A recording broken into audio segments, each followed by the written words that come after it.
Après avoir complètement raté son combat pour le titre contre Islam Makhachev, se transformant ainsi en l'un des combattants les plus impopulaires de l'UFC, Arman Tsarukyan apparaît aujourd'hui totalement perdu. Il a accepté un affrontement en grappling avec Mateusz Gamrot, le même adversaire qu'il avait auparavant refusé d'affronter dans un véritable combat sous la bannière de l'UFC. Et ce ne sont pas de simples rumeurs. Arman lui-même a reconnu que l'UFC lui avait proposé Gamrot, mais il a catégoriquement décliné, affirmant qu'il voulait un rival mieux classé que lui. Ironie du sort, Gamrot possède déjà une victoire sur Arman, ce qui rend ce refus encore plus difficile à comprendre. Au lieu de se relancer, Arman décline les combats et prend des décisions douteuses. Dans une récente interview accordée à Inside Fighting, Gamrot a expliqué que, cette fois-ci, c'est lui qui avait refusé l'affrontement en grappling souhaité par Tsarukyan, en soulignant qu'un duel devait d'abord avoir lieu à l'UFC avant toute autre chose. Actuellement, Gamrot occupe la 8e place, tandis qu'Arman conserve toujours la 2e position du classement. Même si Tsarukyan insiste pour obtenir un adversaire plus prestigieux,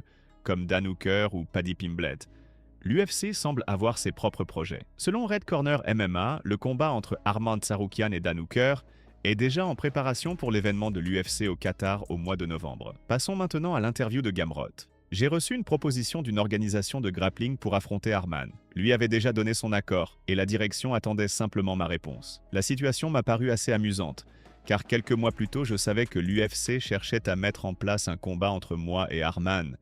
Mais à ce moment-là, il avait refusé. Et là, en grappling, il accepte tout de suite. Pour moi, il y avait là quelque chose d'ironique. Mais j'ai dit que notre affrontement devait avoir lieu à l'UFC. C'est là que nous méritons de nous rencontrer et de nous montrer. Ensuite, on pourra lutter, faire ce qu'on veut. Charles Oliveira a accordé un nouvel entretien à Ariel Helwani, où il s'est exprimé sans détour sur tout. De son prochain combat contre Rafael Fiziev, aux raisons pour lesquelles la revanche avec Max Holloway n'a pas eu lieu, en passant par les discussions autour d'une possible fin de carrière. Après ce terrible chaos infligé par Ilia Topuria, lorsque Charles s'est retrouvé pour la première fois de sa carrière complètement inconscient, beaucoup ont pensé que c'était la fin du chemin. Mais Oliveira a clairement fait savoir qu'il n'avait pas l'intention de raccrocher tout de suite. Au contraire, il continue de viser des combats de grande envergure dans la catégorie des légers. C'est dans ce contexte qu'est née l'idée d'une revanche contre Holloway. L'attente autour de ce combat était forte, mais dans cette interview, Charles a expliqué pourquoi cette rencontre avait finalement échoué. Désormais, au lieu de Holloway, Oliveira se prépare officiellement à entrer dans la cage face à Rafael Fiziev le 11 octobre. Et sur le plan des styles, ce duel s'annonce explosif. Fiziev est considéré comme l'un des strikers les plus redoutables de la division, tandis que Charles était réputé pour sa pression constante en striking et son jiu-jitsu de très haut niveau. Ce qui inquiète beaucoup de fans de MMA, c'est un détail précis. Oliveira revient dans l'octogone à peine quelques mois après avoir été brutalement mis KO par Topuria, et directement face à un adversaire aussi redoutable que Rafael Fiziev. Plongeons maintenant dans l'interview. Quelques semaines après ton combat, Max Holloway a battu Dustin Poirier. Moi, comme beaucoup d'autres à ce moment-là, on disait « ce serait le parfait prochain affrontement, Max contre Charles », puisque votre premier duel s'était terminé sans véritable issue. Est-ce qu'il y a eu des discussions pour que ton prochain adversaire soit Max plutôt que Fiziev? Moi, j'ai vraiment envie de l'affronter. Je pense que ce serait un super combat, mais après qu'il se soit fracturé la main, tout a pris du retard. Et moi, je voulais revenir dans la cage rapidement. Fiziev était disponible, alors on a accepté ce duel. Mais une rencontre avec Max peut très bien arriver plus tard. Quand tu vois des combattants de ta génération, comme Dustin, mettre fin à leur carrière et quitter le sport, est-ce que ça te pousse à réfléchir sur ton propre avenir? Sur combien de temps encore tu veux continuer? Franchement, je n'y pense même pas.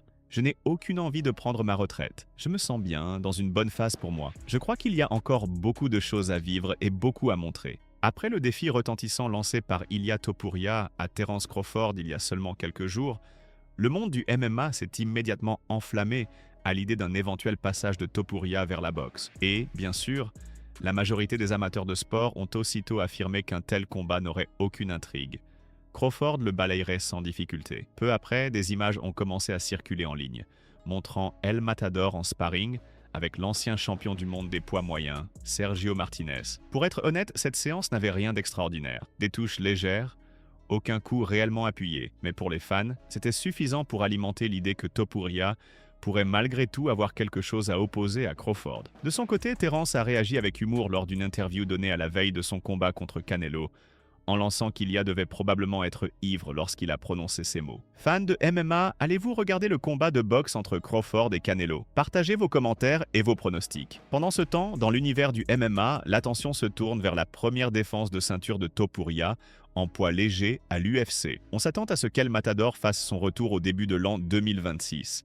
Et le journaliste espagnol Álvaro Culmiño l'a récemment interrogé sur ses éventuels adversaires et sur une possible date de comeback. Entrons maintenant dans les détails. Avant que je commence à poser des questions aux combattants, j'ai juste quelques petites questions pour toi. La première concerne ce qu'on a vu très récemment, des photos d'entraînement de force sur les réseaux sociaux. En général, qu'est-ce qui fait partie du camp de préparation avant ces séances? Beaucoup de supporters espagnols se demandent quand est-ce qu'Ilia Topuria va défendre sa ceinture des poids légers. Eh bien, je n'en ai absolument aucune idée. La vérité, c'est qu'on est déjà dans ce processus. On est en plein milieu des négociations sur tous les aspects.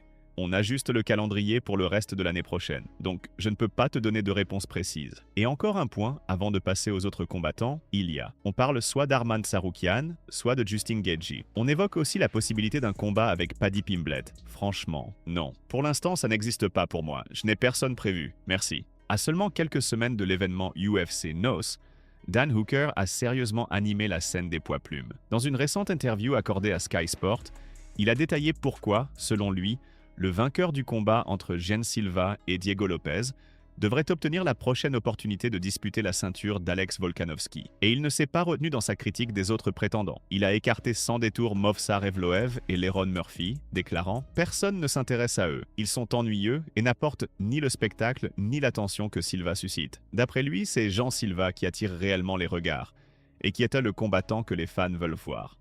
Cette position est d'autant plus intrigante que Volkanovski est le coéquipier de Hooker. Or, Alex, depuis des années, affirme ouvertement que la popularité ne compte pas à ses yeux. Il veut seulement affronter des challengers véritablement méritants. Volkanovski tente depuis plusieurs mois d'organiser un affrontement avec Murphy, car il estime qu'Evloev est le plus légitime des prétendants. Mais Hooker n'est pas du même avis. Il est persuadé qu'Alex mérite le combat le plus retentissant possible. Et, à ses yeux, cet adversaire pourrait bien être Jean Silva, à condition, bien sûr, qu'il parvienne à battre Diego Lopez lors de l'UFC NOS. Entrons maintenant dans les détails. Je suis sûr à 100%, celui à qui on lèvera le bras après ce combat aura droit à une chance pour le titre. Parce que ce sont vraiment les combattants les plus spectaculaires. Lopez suscite un vrai engouement auprès du public. Je sais que Silva et son équipe de passionnés font un travail incroyable.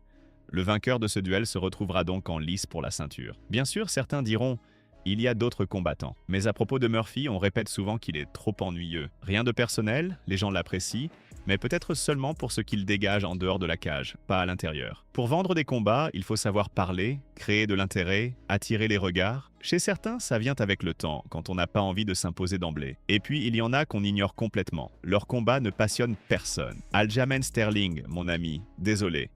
Mais l'UFC ne t'a pas à la bonne. Moi, je t'estime, je t'apprécie. Tu es vraiment fort, mais les dirigeants, pour une raison que j'ignore, ne te considèrent pas. Quoi qu'il en soit, le vainqueur de ce combat aura bel et bien son ticket pour un combat de championnat.